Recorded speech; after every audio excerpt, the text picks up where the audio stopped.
Rishi Sunak demanded that the unelected Lords do the right thing and back his controversial Rwanda Bill after it passed its third Commons reading last night. During a hastily arranged press conference that critics have branded bizarre, the PM urged peers to rally round the deportation law as a priority. This is an urgent national priority. The treaty with Rwanda is signed and the legislation which deems Rwanda a safe country has been passed unamended in our elected chamber. There is now only one question. Will the opposition in the appointed House of Lords try and frustrate the will of the people as expressed by the elected House, or will they get on board and do the right thing? Well, Sunak's ultimatum comes after the Commons passed his flagship Rwanda plan by a majority of 44, following a turbulent 48 hours when Downing Street feared it could be defeated by Tory rebels. And it's now emerged that several letters of no confidence in the Prime Minister have been submitted by hardline Conservative backbenchers. So the next thing is that Bill goes to the Lords, where it's expected to face further criticism, opposition and delays, which could jeopardise Sunak's ambitions to get the first planes taking off in spring. And in more embarrassing news for Number 10, Sunak has been slapped down by an official watchdog over his claims that the government had, quote, cleared the asylum backlog. The UK Statistics Authority said his language may be considered misleading, given that a decision has not been reached over 4,000 legacy cases. Meanwhile, there's more migrant mayhem as reports reveal hundreds of asylum seekers are simply being shunted from one taxpayer-funded hotel to another.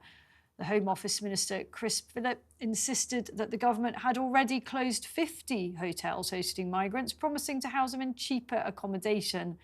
But taxis full of residents were seen leaving one hotel in Worcestershire only to rock up 70 miles down the road at another one in Derbyshire.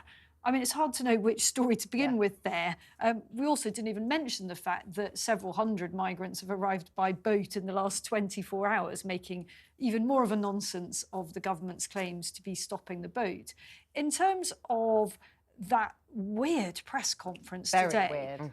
I'd be interested in your take on this, Daisy, because you and I have covered Prime Ministers for a very long time and how they use those Downing Street press conferences, especially when suddenly called. I mean, they're kind of used very minimally. You generally think there's some mega thing if they call a press conference at Number 10 apropos of apparently nothing. You know, my immediate thought was, crikey, is he about to call an election? I mean, It just literally went through my head and I thought, no, it won't be that.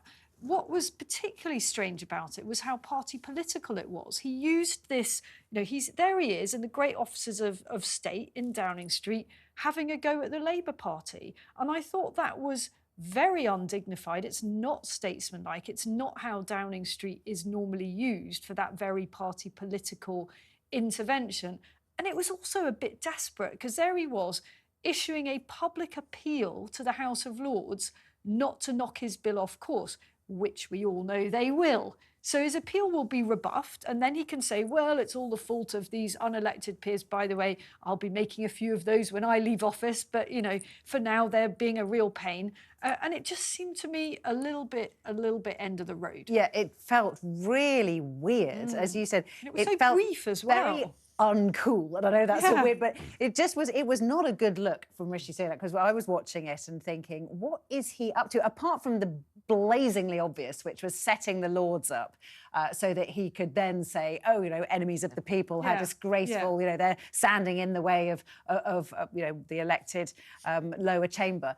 It was really bizarre. He looked unconventional and irregular. That's what it was. It's not conventional to use Downing Street press conference in that way. Think about when people see that at home, they will probably be reminded of Downing Street press conferences during COVID for something massive. You don't just call it to say, hello, House of Lords, can you please not kind of screw around with my agenda? Yeah, that was it. And these other things, I mean, you know, talking about fudging the figures, we knew and we discussed on this programme when, you know, Rishi Sunak did put that tweet out saying, hooray, I've done what I promised to do and I've cleared the backlog. The Home Office has cleared the backlog. And we all said, pull the other one, it's got bells on. It just, it didn't add up. And now, you know, here's the Statistics Authority saying, yes, it doesn't add up and actually it's misleading. Well, another way they're clearing the backlog is just approving cases. They're just waving them through just to make it simpler. So I don't think the public are going to sit at home and watch that conference and think, how dare he use number 10 to do this? I think, okay, good point. I think they're going to see it as